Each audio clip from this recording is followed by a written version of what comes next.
আমার বন্ধু রাজকে ডাকবো। তো বন্ধুরা ফাইনালি বাইরে বেরিয়ে পড়েছি। দেখতে পাচ্ছি আমাদের বাড়ির পাশে একটা ছোট্ট পুকুর আছে, তার পাশে বন্ধুরা এখানে একটু বসেছি।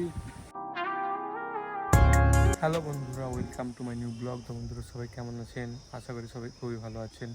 তো তোমাদেরকে আমার এই চ্যানেলে স্বাগতম জানিয়ে আজকের একটা মজাদার ব্লগ স্টার্ট করছি।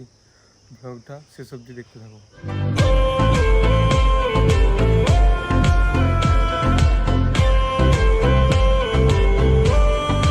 আমি এখন আছি হচ্ছে বাড়ির ছাদে। এত গরম পড়েছে বন্ধুরা, তোমরা তো জানোই, তোমাদেরকে আর নতুন করে বলার কিচ্ছু নেই। প্রচণ্ড গরম, এখন প্রায় সকাল 9টার মতন বাজে, তাতেই যেন মানুষ ঝলসে যাবে, মানে এত গরম। আর এই গরমটার নাম হচ্ছে এল নিনো। তো এই গরম থেকে বাঁচার কোনো উপায় নেই। তো বন্ধুরা একটাই উপায়, সেটা হচ্ছে গাছ লাগানো।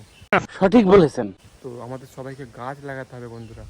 দেখতেই তো পাচ্ছ চারিদিকে শুধু গাছই কাটা হচ্ছে, লাগানা কোথাও হচ্ছে আমি কোথাও দেখিনি সত্যি। তোমাদেরকে রিকোয়েস্ট করবো বন্ধুরা, সবাই গাছ লাগাও, ঠিক আছে? না হলে এই গরম থেকে বাঁচার কোনো উপায় নেই। তো বন্ধুরা দূরে খেজুর গাছ আরও আছে, দেখতে পাচ্ছ কত খেজুর হয়েছে। তো এইসব আমরা আগে ছোটোবেলায় খেতাম, খেজুর আরও পেড়ে। তো এখন তো এইসব উঠেই গেছে বলতে গেলে চলে বন্ধুরা। আর এখনকার আর বাচ্চারা তো আগের মতন মজা পাই না। দেখো বন্ধুরা আমাদের পিছন ধারে কত গাছ। তো এত গাছ থাকা সত্ত্বেও আমাদের এখানে, মানে আমার এখানে এত গরম। তো যেখানে গাছ নেই, যেরকম শহর এলাকা বা অন্য অন্য জায়গায় যেখানে গাছ নেই, তারা কত গরমের মধ্যে আছে ভাবতে পারছো? এখানেই যদি এত গরম, তাহলে সেখানে কি হচ্ছে? আমাদের বাড়ির পাশে একটা ছোট্ট পুকুর আছে, তার পাশে দেখতেই পাচ্ছ আবার একটা পুকুর, আর সেখানে গাছ ভর্তি। তো দেখতেই পাচ্ছ। তো ওখানে চান করতে যাওয়ার একদিন ভাবছি যে আমি পুকুরে চান করি না, তো যদি ওখানে চান করতে যাই একটি ব্লগ বানাবো পুকুরে, ঠিক আছে?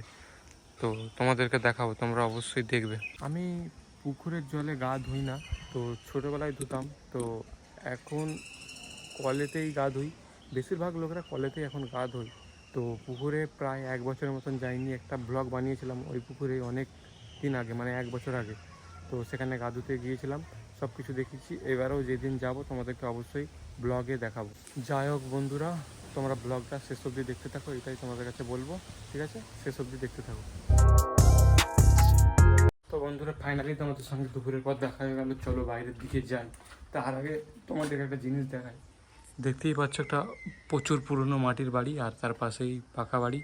কিন্তু মাটির ঘরে যা ঠান্ডা তোমাদেরকে বলে বোঝাতে পারবো না। তো আমার বন্ধু রাজকে ডাকবো, ওর বাড়ি এখানে আছে, ঠিক আছে? ডেকে নিয়ে বাইরের দিকে যাব, সেখানে যেয়ে বসবো, মানে বাইরে যেয়ে বসবো, সেখানে ভালো হাওয়া চালায়, ঠিক আছে? রাজকে ডেকে নিয়ে দাঁড়াও। তো বন্ধুরা ফাইনালি বাইরে বেরিয়ে পড়েছি। দেখতে পাচ্ছ রাজ যাচ্ছে সামনে সামনে।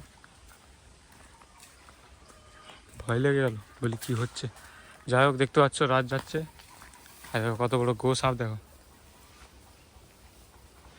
চলো বাইরের দিকে গিয়ে একটু হাওয়া খাই, এখন এইটাই উপায় আছে, আর কিছু করার নেই। তো বন্ধুরা ভালোই হাওয়া চালাচ্ছে, আর রোদ তো প্রচুর কড়া এখনও। এখন প্রায় 3টের মতন বাজে, ঠিক আছে?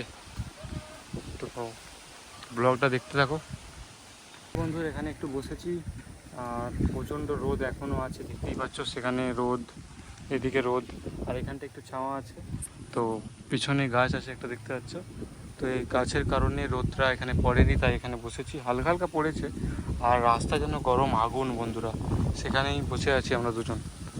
তো কী করবো, আর হাওয়া তো খেতে হবে, একটু হাওয়া চালাচ্ছে। আর বাড়িতে তো থাকা যায় না একদম।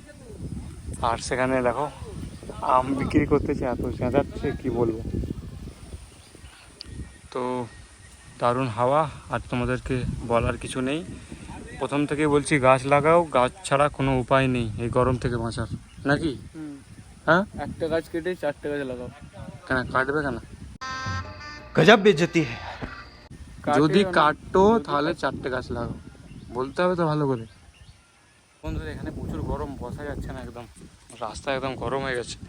তো সেখানে যে বসবো, দেখতে পাচ্ছ রাত চলেই গেছে। আগে মাঠে যে একটু বসি, রোদরা যাক, তারপরে দেখা যাবে। হ্যাঁ ঠিক আছে বন্ধুরা, এখানে বসি।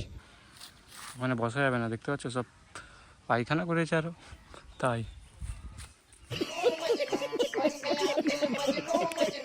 তো বন্ধুরা ফাইনালি চলে এসেছি বাইরে থেকে বাড়িতে, দেখতেই পাচ্ছ। আর থাক, কিছু বলার নেই। ব্লগটা এত অবধি, কেমন লাগলো অবশ্যই কমেন্ট করে জানাবে। তার আগে যারা সিগারেট খাও, কী ক্ষতি হতে পারে দেখো একবার।